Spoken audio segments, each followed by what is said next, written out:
I gotta remember what the controls are. Well, good evening, everyone. This is Mike here, and I am on a stick after dark, along with Mr.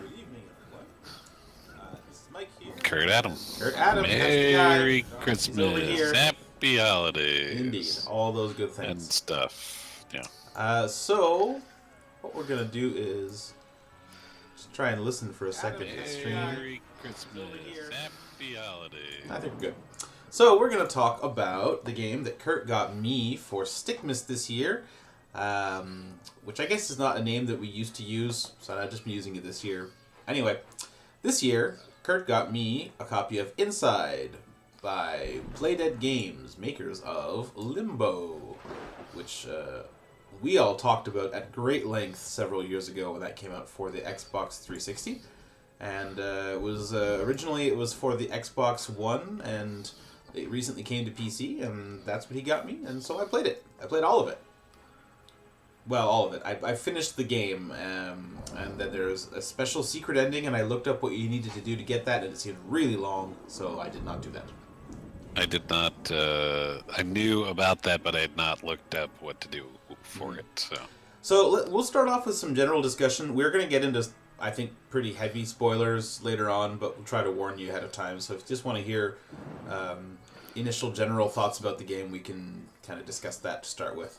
So, Kurt, do you have anything you want to say about Inside before I start? I would say that I picked it up right after it came out because I liked Limbo quite a bit. Although we noted various issues, later on in the game. But I definitely thought that the folks that made it, did a good job and sort of knew how to make something good. So figured we would try it with the next game, and I We was all not disappointed. appreciated Limbo to a certain extent, even though there were some complaints we had about it, like Right. on a narrative and mechanical level eventually, but I think overall we all were pretty impressed nonetheless. Yep. I would say with Limbo, the thing that I guess the first half of Limbo was really great, super evocative, really creepy, really, nasty Yep. and scary. And then the Yep. second half, the environments got a lot more repetitive and grindy, and the story never really gelled into anything super cohesive. And I think there were just a whole lot of box puzzles and jumping over saw blades in the second half. So it kind of Yep. it kind of made some good promises at the start and didn't feel like it really cashed on at the end. But that doesn't change the fact that it was a beautiful, interesting game. It was one of the first games in the indie movement to be like, hey, what if art style? Right. Yeah. Hello? Hey, it's Eric. It's Hey, Eric. it's Eric. Hey, it's Mike. It's Kurt. Yay! If you can make yourself a little louder, that would be good, Eric. We're gonna play some golf and talk about some Inside. We're talking about it by way of Limbo. If you want, we can start over and get into a new golf match with you. Hang on, You load can it up just here. join us in progress, I think. Probably. Golf with your friends. Kurt will drop the password for the room into the chat for you. So yeah, we were just talking about, we haven't gotten to Inside yet, we were talking about Limbo and how we thought it was a pretty cool game, looked really neat. The second half had some mechanical and storytelling issues that kind of, I'd say, prevent it from being like super great top game of all time, but for the time when it came out, back when big indie releases were still kind of a novelty, it was pretty sweet. So that brings us to Inside, which is the game that I played for our exchange. And Inside, I mean, if I wanted to summarize it, it's like Super Limbo. It's like the 16-bit version of Limbo, which does, I would say... Man, I can't wait to find out what Limbo 64 is going to be like. Oh, it's going to be terrible. It's going to be all foggy. It's all fuzzy. Yeah. And, like, the music sounds really shitty. I have no idea where the hole on this course is, so it's over there. I know that I'm just bouncing way out of bounds all the time. So, yeah, I mean, the thing that really struck me playing Inside, it was just how much it feels like another game by the people who made Limbo. And in many of those are in good ways, and some of those ways are not so good. But, like, it definitely has some of the same strengths as Limbo. Visually, it is outstanding. It is just Yep. An incredible looking game, just like such a strong sense of art design. I'm not super well versed in visual art, so I don't quite know how to describe it. It seems to use like a very limited color palette with a lot of, I want to say, a lot of flat shading. Yeah, it's very desaturated. But I find it almost looks like you're playing like maybe some kind of Eastern European art film from the 60s or something.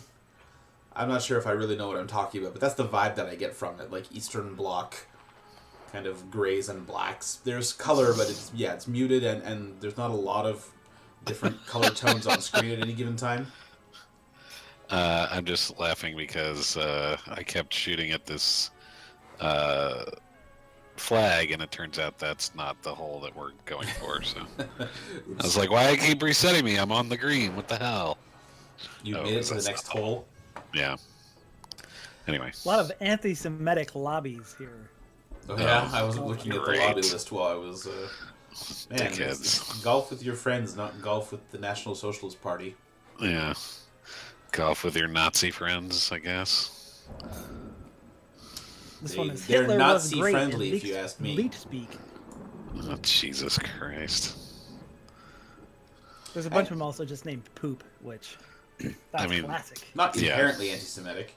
Taco porn seems pretty good too. I can't find your lobby. The taco board. You can't find OTS? I wonder if you can't join after we start. Check out this sweet. We can always reset.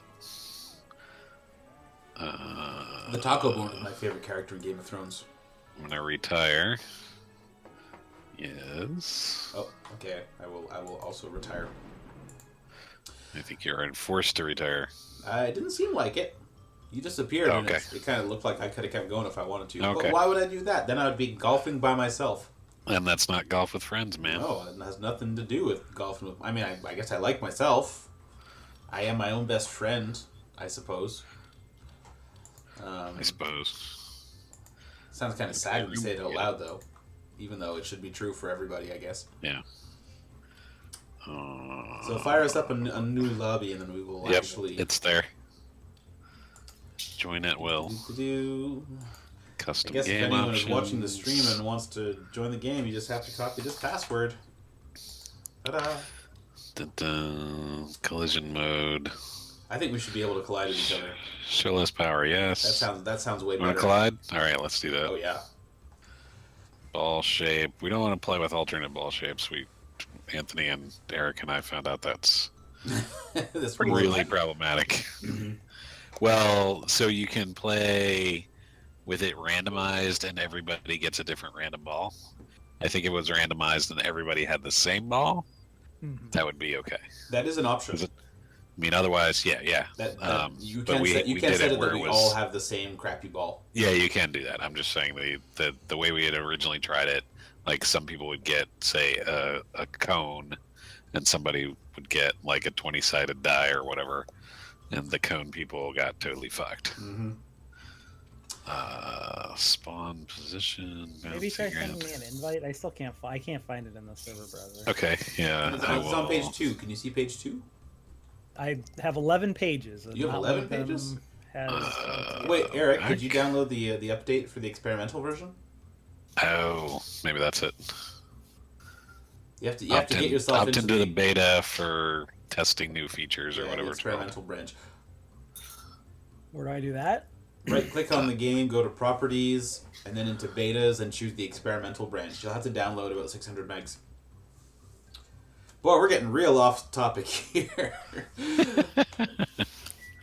So let's actually talk about what happens in Inside. So I will tell you, the day that I played Inside, I was really stressed and strung out and unhappy. And this is maybe not the kind of game you should fire up. That's not a great, yeah. If you're already not in a great mental space. But I think it maybe helped me to go to some place that was categorically worse than real life It's a little grim, yeah. in pretty much every way. It's funny how I'm sure this is really intentional, but the game starts off almost exactly the same way that Limbo starts off, with like your character, just this boy drops in from the left side of the screen. You don't wake up on the ground like in Limbo, but and you're making your way through a forest, but it takes very little time to diverge from there. And from like the minute you start, there are G-men searching for you, and I will say one thing that really impressed me about this game is, so Limbo has a great art style, but it is, for the most part, very flat, and it looks kind of like... Yeah, it's just all silhouettes. Yeah, but it also moves kind of like Flash 2D animation does, whereas this game is all built out in 3D, and it's really beautiful 3D, and it lets them do a lot of different stuff with the backgrounds.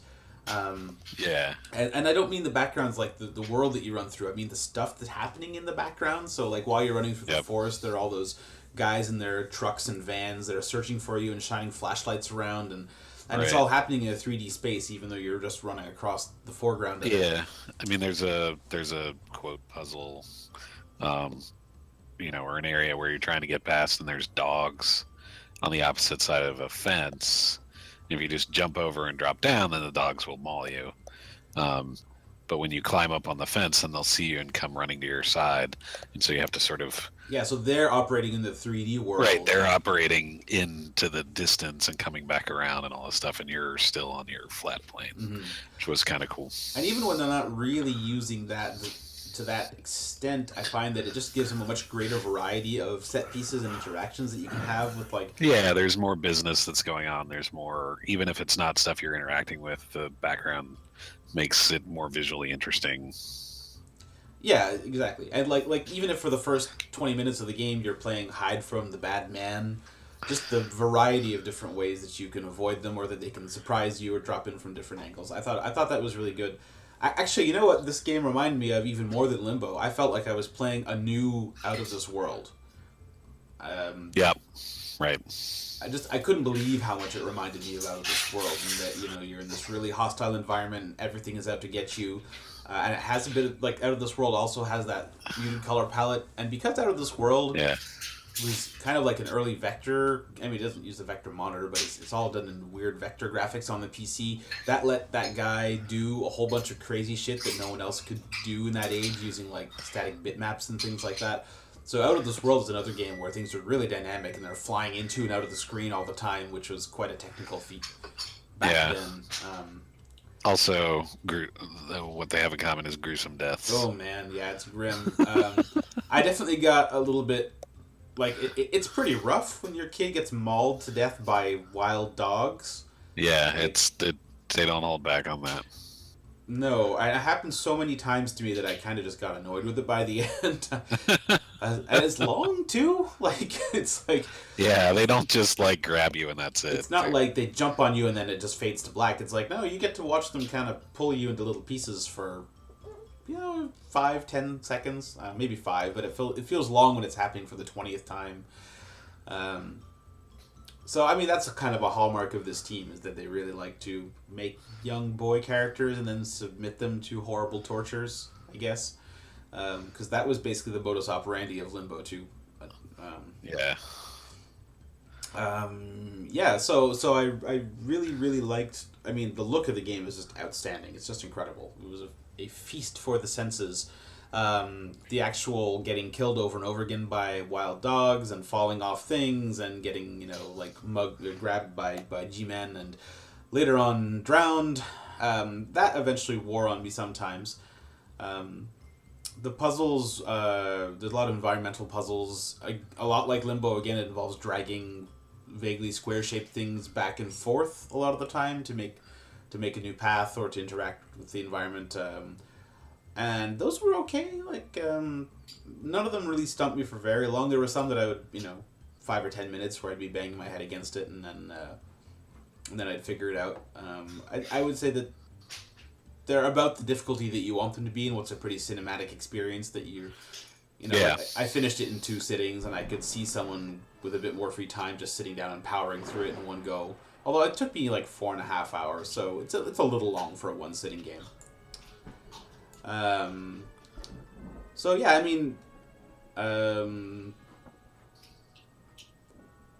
not exactly sure where I'm going with this. I guess it has a little bit of the same issues as Limbo, in that, your ways that you're interacting with the world are fairly limited. Like it's jump and push blocks and avoid monsters, basically. I would say that is the majority of what you do in that game. For the most part, that's true. And occasionally it's a little bit obtuse. where it's not really clear where you're supposed to go or Yeah, what I you're think supposed to that's be true doing. because occasionally you'll have to double back and things. I should Like, mention there's no hand holding in this game at all. It does not tell nope. you what buttons to press. It does not tell you what your character can do, and there aren't very many buttons in the game. Like you can move left and right, and you can. Oh, I just bounced off you. God damn it! You're the one that said turn it on. Yeah, but I didn't realize that you weren't gonna move if I hit you. I guess before you've teed off, maybe you're completely invisible. Son of a bitch. So yeah, in the end, like all you can really do is run, grab, and jump and grab stuff. That's pretty much your whole moveset in the game. So they don't really need to tell you, but there were definitely times I was like, so is there a button that I should know about that would let me do whatever right now that seems like I should be doing? Right. It's funny, Violena was watching me play for a little while. She's like, oh, it's one of these games where you're really tiny. I was like, well, yeah, your guy's fairly small on the screen, and it does occasionally make it a little hard to see what you're supposed to be doing, but... Yep. Anyway, so definitely appreciated the way it looked and the tone, and it's one of those games where almost nothing repeats, and I think I would say it's stronger than Limbo in that sense. Limbo felt really samey by the time you were done with just the endless... Yeah, in the back half, yeah. Saw puzzles in the city part of Limbo. I mean, there's a lot of featureless gray buildings in this game, but they're all shaped differently, and and you're doing different stuff in them, and it didn't feel repetitive in the same way. It felt like the world was repetitive, but that you were actually traversing kind of a large variety of places in it. So I don't know how much more we can say without getting into the story-specific spoilers, so if anyone is watching this who doesn't want to get spoiled on what happens on Inside, then you should probably go play that game, because it's really short and pretty good. And then you can come back and listen to the rest of this. So, yeah. Damn it. Normally, I mean, people say don't worry about spoilers. I worry about spoilers a little bit, because every once in a while something really surprises me, and I appreciate that, because it's not a very frequent thing. And I gotta tell you, the last half hour of this game really surprised me. Really surprised me. Yep. You're just like, what the hell? And now I'm in inchoate blob of flesh. Okay. Son of a bitch. Eric, I guess you probably haven't played this game and don't really know where it goes, but I I know guess how you it also ends. don't Don't care. worry about it. I also don't care. Well, Eric for your is benefit, I'm going to Mr. tell you what Far don't care happens. more- about spoilers. I know what happens at the end, and I still want to play it. So don't worry. You already know about the end? It's totally worth playing, Right. regardless, I think. But Oh, sure. yes. I mean, it's just, yeah. But just yeah, a it's journey. nice to sort of... I mean, you make your way into this, like, when it starts, you're just kind of a kid, and you're running along, and You're like people in are searching fields for and you. You're not farms sure and- why. You seem to Yeah, just be and then- avoiding attention at the beginning. Yeah, and then you get into this sort of industrial area, and then it's like clear that it's sort of a, some sort of a factory or a lab or something. Well, you're in a crazy dystopian society where they seem to have found a way to completely strip free will from people, like turn them into zombie slaves. Yeah, like literally, like there's a section where you start, like going through machines that appear to be, lobotomizing people in some sort of way and that kind of stuff. There's a really memorable part where you have to pretend to be one of the lobotomized for a little while, Yep. and so you have to shuffle along in line with them, and then It's sort of a beat matching puzzle. kind of, yeah, you have to mimic all the actions they're doing, and at one point they step into a square where there's like a taped square on the ground, and while they're inside the square, they like turn around or jump at a certain point in the rhythm, and you gotta mimic what they're doing. Yep. And while you're being scrutinized by this weird kind of like robot eye thing, and then Right. that goes to They hell will when shoot the hell out of you. That goes to hell when you get too close to some dogs, and the dogs can tell that you're not one of the zombies. Right. So yeah, I'd say this game had like 3 or 4 segments that I thought were really, really unique and memorable. So that was definitely one of them. Yeah. I feel like and then later on, as you're exploring this place, you start to meet. I guess is it one or multiple water kids? I thought it was multiple, but I've seen people in comments saying how they think it's the same one all the time. I don't think it's the same one. I thought it was multiple, just sort of like the water area just sort of is where that kind of creature hangs out. I think it's multiple because so the first time you're in a little submersible and you come across what looks like a naked boy with super long hair. could be a naked girl that age. Yeah, it sort of looks like a Selkie or something. Super long hair swimming in the water, and God, I just want to say the animation on everything in the water in this game is so good. Yeah. So you come across the Selkie person, and you got this little submarine with a flashlight on it, and it turns out if you use the flashlight, it scares them away. And you want to do that because if you don't, they've swum up to your submarine and they smash the window in and drown you. Yeah, and that's one of the nice gruesome animations. Which, well, it's not that... Yeah, it's not super detailed, but it's definitely disturbing. And then, of course, you see it like 15 times. And then later on in the game, you have to dive into the water, and there's another one of these people who's like hooked up to a bunch of wires.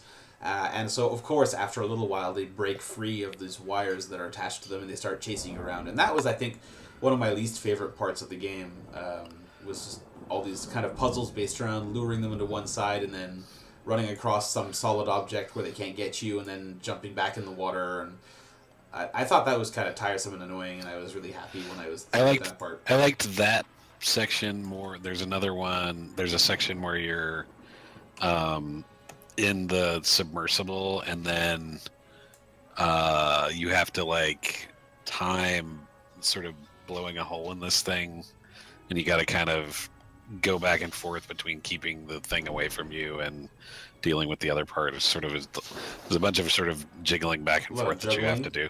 Yeah. Funny, I don't really remember that. I do remember having to do exactly that to get to one of the secret objects in the game. I don't know, did you find any of these? They look kind of like colanders with a bunch of lights glued to them. I found a bunch of them, but not all of them. There are 14, and I only found like 3 or 4. Maybe 4 or 5. But one of them that I found involved picking up a torch and walking into a cave that was filled with wild dogs and having to constantly change which direction you're swinging the torch to scare the dogs away so that you can get close to this thing, and that was kind of a pain. Activate it, yeah. Anyway, so eventually you get farther in to the lab where everyone is working on shit, and you kind of go into this weird reactor thing, and it spits you into a giant... Oh, no, sorry. Important thing that I should mention. So you're running away from the Selkie kid, and at one point you make a big jump up onto a catwalk, and it looks like you succeeded, but then suddenly the Selkie jumps up and grabs you and pulls you down into the water, and you're like, oh, I guess I'm dead here. The ghosts repel the ball. The ghosts, push the ball along. But instead, the Selkie kind of hooks a tube up to you and then leaves you alone, and then all of a sudden you can breathe underwater. And also later on in the game, you find a bunch of the brainless zombie guys, and they all follow you around as if you were using one of the mind control rigs, which you do earlier in the game, except that you're not using a mind control rig anymore. Yeah. We didn't note that part. That I liked that mechanic as well, where you go and you attach your head to this sort of, another colander thing, and you move in place, and one or more zombies will sort of match what you're doing. Yeah, and you use them to solve puzzles. So and there's a couple of elaborate ones where you're sort of like, do this bit and then go over here, like get this thing into position, now switch over to this other one, and now do this other thing. And there's sort of nice layers to it. Yeah, actually, and there's one of those puzzles where you actually stick the zombie into another colander to control a third character, and I thought that was pretty cool. Yep, that was one that I bounced off my... I actually was a little disappointed because they only did that once, and I suppose maybe they couldn't lean on that too heavily without it getting kind of repetitive, but I kind of was like, there's nowhere else to go with that. Yeah, I wanted more of those, Anyway, so after the Selkie drowning, hooking you up to some sort of weird umbilical cord incident, you can swim around underwater with impunity, which is nice because the drowning is always really annoying in these games.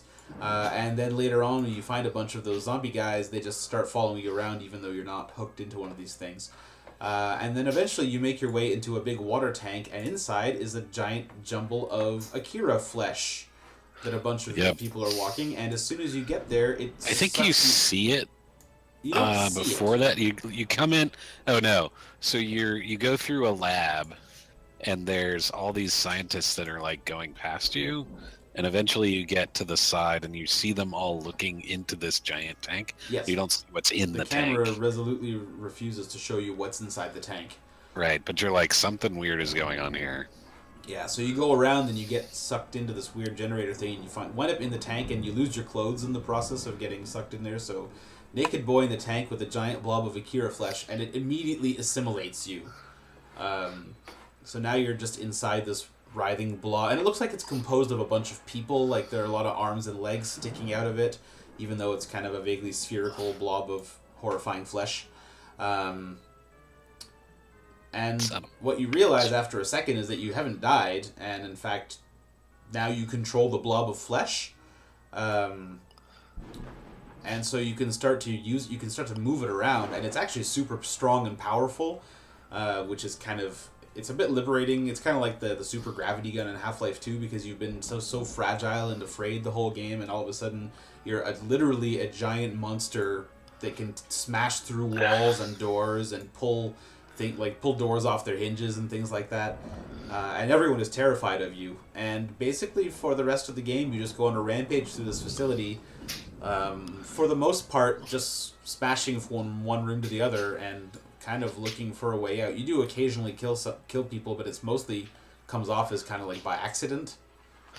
Yeah, there's one spot shortly after you take on that form where there's like a dude that's fiddling with this door who's trying to get away or whatever, and if you leave him alone, he'll actually like open it and then back away so that you can sort of go through without assimilating him. There's another, well, you don't, I didn't assimilate anybody. What happened at one point is that you charge into crushing him. You charge into a guy who's sitting at his desk, and you knock him out the window, and you land on him, and he basically explodes because you're so heavy, which is pretty nasty. But yeah, at one point there's these cubes in the game that like you kind of rev them up and then they fly for a second, and at one point you need one to open a door, and if you throw it up to this engineer looking guy, and he will power it up and send it back down to you, and once it opens the door he kind of waves you through, he's just like, please go away. Yeah, exactly. Did we all just completely fail that hole? I ran out of strokes. I think we all did. I had about 8 chances to make that final jump and I couldn't do it, so I bounced. Oh, nice. Okay. I'm gonna say I had a lot of trouble with the stairs on that because I just couldn't get. You mean going down the stairs? Yeah, going down the stairs, I'd always end up in the gutter. When I tried to hit it really hard, I bounced off the upper part. So that was annoying. So it seemed like I was the only one that had that problem. That was not what I thought was going to happen in the last house. And the game ends when you basically smash through the outside wall of the facility and basically just beach the big gross monster thing. Like it's by a lake, and it just kind of sits there, and that's the end of the game. Right. It falls down gotten slowly. free of the facility. Yes. now it's outside. And now it's outside, which sounds worrying, except for the part where it's not doing anything. It's just kind of sitting on the beach by this lake. Sometimes you just want to go to the beach, It was inside, and now it's outside, and so you can't play any more of that, or that would be a different game. And you were outside, but now you're inside. Exactly. So comes full circle. Definitely really strange back half of that game. Did not go where I was expecting it to. It was weird and disturbing and fun and gross to play as that giant flesh blob for the last half hour of the game. Yeah. Never. I've seen mixed like reactions to it. Some people thought it was, a really interesting sort of variation, and some people were just kind of totally grossed out and it is both of those things. Weirded out by the whole, I would say crush people and such thing. Well, it's not like it's ever a nice game, like. Yeah, I mean that's the thing I was thinking of. It's like, did you see what happened when those guys caught you? Oh man, when you're trying to sneak by those searchlight guns, yeah, and they plug you with this like really creepy looking razor wire thing. Yeah, those guys are not fucking nice. That seems to like kill you even though it hits you in the leg. Like I don't know if it's sapping your brain or what, but yeah, no, not cool. Right through the gorilla. I tried to go through the gorilla and I ended up to the side, which is terrible. So, in terms of interpretation, son of a bitch. I have read one theory that I find kind of interesting, which is that as of the moment where the Selkie finds you in the water, the Selkie does not heal you or save you. The Selkie kills you. And that from that moment on, you are now one of the brain-dead zombies, and you're being controlled by the flesh blob, with the goal of basically breaking it out of its containment. which I find to be a very interesting theory. It makes a lot of sense in that once the Selkie sticks you with that thing, first of all, being hooked up to those cables is generally not good for anyone in this game. And it seems to coincide a lot with losing your autonomy. The flesh blob is hooked up to a whole bunch of cables at the start when you first find it. Yeah, you have to. Don't you have to break them? Yeah, you break. You start to break it free, and then it sucks you in when there's like one left or something. After you get cabled, you don't need to breathe anymore like a dead person. And I think I can't remember if you survive some nasty falls. Someone was pointing out that like the zombie guys are really tough. They can fall farther than you can without getting killed. I'm trying to remember what the other points of this were, but I thought it was an interesting and potentially true theory that basically. Yeah, I wanted to poo-poo it, but as you're sort of running this down, I'm like, well, maybe that is a thing. I mean, there's not like, I wouldn't call it ironclad evidence, but in so much as the game has an explicit story, like it doesn't give you a whole lot to go on. Yeah.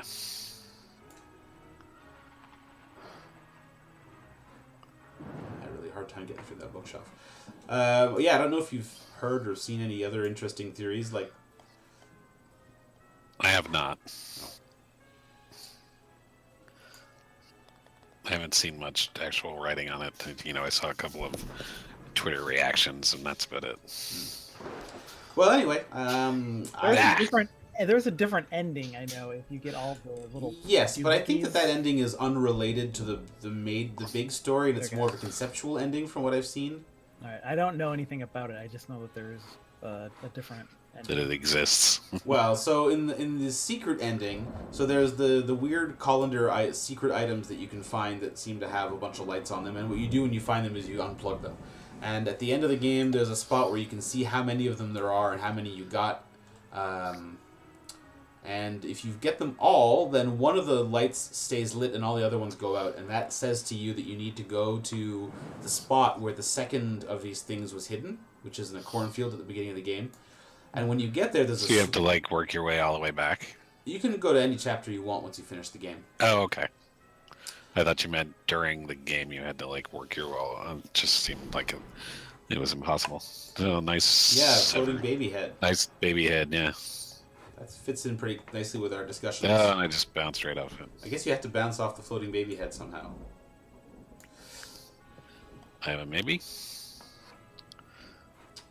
So you go back to the spot where this was, and there's a lever there that you can use. It can go in 3 different directions, and apparently there are 2 different places in the game where there is sound playing, and you have to realize that the sounds that are playing are a code that can be inputted using this lever while you combine the 2 different code excerpts. Anyway. Oh my god. When I heard the description of what you had to do, I was like, forget that. There's no way I'm going to do it. Exactly. So when you find the secret ending, what happens is you go into this room, and there's one of those brain control-y helmets like you use on the zombies. And basically your guy kind of shuts it down and the game shuts off. And what it kind of seems to be implying is that maybe either you as the player were controlling the boy using one of these rigs, or else the boy is shutting you off. Like some kind of weird meta interpretation of what's going on. How the hell did you guys get in the other half of this course? So I jumped... I went up the ramp and I slid back down to the left side of it. And there you go. And then I shot myself diagonally across. That one you want to... Yeah. Okay. There's no way I'm going to get in the hole before I run into strokes. Yeah. No, I'm losing. Anyway, so yes, Inside. I liked it. I thought it looked really beautiful. I thought it had a really cool, creepy world. There were parts that I found repetitive, and, weird. But I think it makes good on the promise of Limbo. Yep. I agree with that. Although I think there's still room to improve. Shit. There we go. But yeah, I'm really glad that I played it. Sweet. So thanks for that, Nice. Kurt. No problem. Yeah, I concur with your sort of summary there. I thought it was really well done, and like you said, sort of improved on the things that needed that for Limbo, or from Limbo. As someone who really likes I'm interested to This see what World, happens after it this. was fun to play another game that was so reminiscent of that. Look forward to that in what, 2024? When the Something next like game that. comes Yeah, out. exactly. Yeah. It is amazing that it takes them this long to put out a game that's finished in like 4 hours, but it's one of those games where there's almost nothing nothing is reused. If they have to create unique art assets for every single level, Every single part of that game, Yeah. Right. and it's also like a team of like 12. They're pretty people. small, yeah. Right. And they're from some Nordic country, so Mini floating baby heads. it is a lot of floating baby heads. More than the average number on a mini golf course, anyway. Yeah, that's true. Wow, I don't have a very vague idea Do I of want where to do I need that? to go here. Oh, there we go. Nope, that's right. No, it is right. Okay. Oh, I guess you can't completely screw it up, huh? It appears not. All right, so thanks, folks, for joining us for Stickmas Part 2. Do we want to just keep the stream going, or shall we? Well, maybe we'll end the stream and we can just finish golfing on our own time. I think we should finish golfing on the stream. Yeah, we should keep going. We give them their full 18. We can talk about other stuff. How come your ball glows? I don't know. Maybe it's just the color he chose. It looks like it's molten. What game did Joe give you? I couldn't remember what he said. Super Mario 3D World. The Wii U the one. Wii U one. Oh, okay. Have you gotten into that or not yet? I've done like just about everything there is to do in it. Oh wow, really? Yeah. That's a lot, isn't it? I finished it. I did all the bonus level, or not all the bonus levels. I think I still have. There's like a bot, like the very last bonus level. I think is like a boss rush kind of a thing. I haven't beaten that one yet. Where the hell Not is exactly the flag? best kind of Mario levels, boss rushes. No, I don't know if I'm gonna bother doing that or not. I didn't get like there's some. Every level has 3 stars in it, and then there's some stamps and some other stuff. And I didn't get all the stamps. And I didn't get quite all of the stars, but I did most of what you can do in it. It's good. It's a lot like the 3DS one, like Super Mario 3D Land.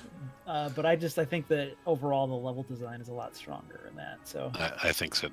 You think it's stronger in the and 3DS one or the Wii U one? World and Land. Okay. This Yeah, is I agree with that. Yeah. Land, I think. Yep. I also really like the cat suit. I think that's the best addition to Super Mario Brothers since the cape. Like, I thought that Totally agree. Super fun Cat suit is fucking great. way to get around those levels. There Well, we you go. should save your full details for when Joe's around, but Yep. Damn it. And what did you give him? That's got to be like 20, 30 hours of Mario. I don't know. I don't think it has a clock, so I don't actually know how much time that was. But I gave him Kentucky Route 0. Oh, that's right.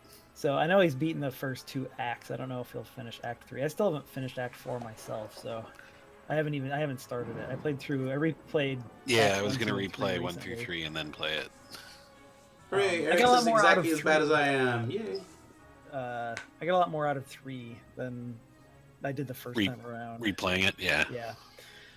I feel like the first 2 levels or the first 2 acts sort of just establish what you're in for, and then the third act is where like some plot stuff actually starts to crop up and pay off in kind of a meaningful way. And I'll be interested to see how they wrap it up. But I do not regret giving Acts 1 and 2 my Game of the Year nod in 2013. Yeah. And maybe by 2020, you'll be able to give Act 5 your Game of the Year. Yeah, hopefully next year it'll be done. But yeah, I replaying through that I still fucking love everything that's going on in that game. They're so good. Yeah. Cool. Well, I propose that we stop the streaming part and Sure. do who knows what afterwards. So, folks, Okay. thanks for joining us here. Thanks, everybody. At the Merry Stickmas. We call up our logo here so it can be all cool. This has been On the Stick After Dark, and I hope that you will have a very pleasant week, and we'll see you next time we do some of this streaming stuff. Bye. Haunted Christmas golf with friends. That's right.